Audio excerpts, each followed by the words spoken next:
முருகா போற்றி. ஓம் சரவண பவ. என் அன்பு குழந்தையே, இப்போது நான் உன்னை தேடி வந்திருப்பது எதற்காக என்று நினைக்கின்றாய்? உன்னை எச்சரித்து விட்டு போகவே வந்திருக்கின்றேன். ஏனென்றால் நீ இன்று பொறுமையாக மௌனமாக இருக்க வேண்டிய நாட்கள். உன் வாயை விட்டு நீ சிக்கலில் மாட்டிக்கொள்ளாதே.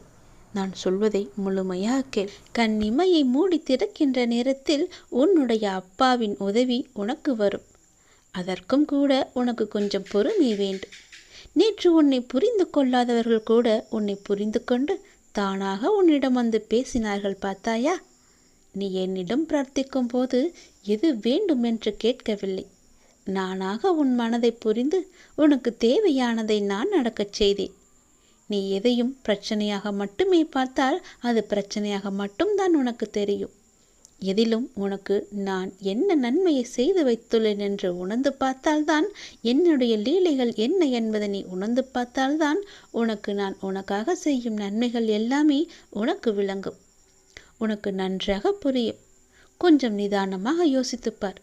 உன்னோடு நான் இருக்கின்றேனா இல்லையா என்று யோசித்துப்பார். உன்னை நீயே கேட்டுப்பார். எப்போதும் உன்னுடன் வந்து கொண்டிருப்பது யார்? எனக்கு தேவையான உதவிகளை செய்வது யார்? எனக்கு துணையாக இருப்பது யார்?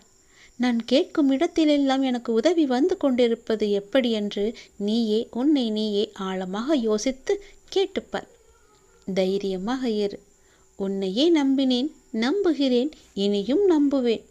எவ்வளவு துன்பம் வந்தாலும் உன்னை நான் மறக்க மாட்டேன் என்று நீ எப்போது எந்த நொடி நினைத்தாயோ, இன்னும் எவ்வளவு துன்பம் கொடுத்தாலும் தாங்கிக் கொள்வேன் என்று எண்ணினாயோ, ஏனென்றால் அப்போதே நான் உனக்குள்ளே வந்துவிட்டேன். உனக்கு தேவையான எல்லாவற்றையுமே செய்து ஆரம்பித்து விட்டேன். உன்னை வணங்கும் எனக்கு வலிமை உண்டாகவிட்டும் என்று நீ நம்பி என்னை பிரார்த்தித்து கொண்டிருந்தாய் அல்லவா?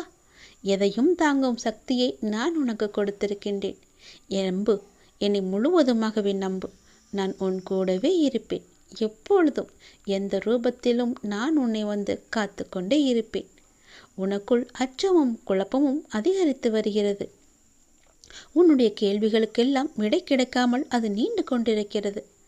ஆனால் இந்த நாட்கள் நீ மௌனமாக இருக்க வேண்டிய நாட்கள்.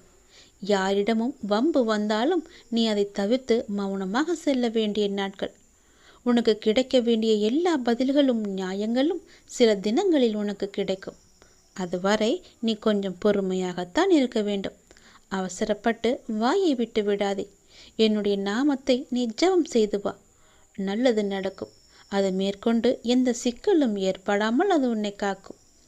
உன்னை எப்போதும் என்னுடைய நாமமே இறுதி வரை காத்து நிற்கும். உன்னுடைய வெற்றியோ தோல்வியோ எந்த நேரத்திலும் என்னுடைய நாமம் உன் அருகிலேயே இருக்கும்போது எதுவும் உன்னை செய்யாத அளவுக்கு நான் பார்த்து கொள்கிறேன். துணிந்து இறங்கு. எல்லாமே நல்லதே நடக்கும். இனியும் எந்த பயமும் உனக்கு வேண்டாம். நல்லது நடக்க நான் துணை இருக்கிறேன்.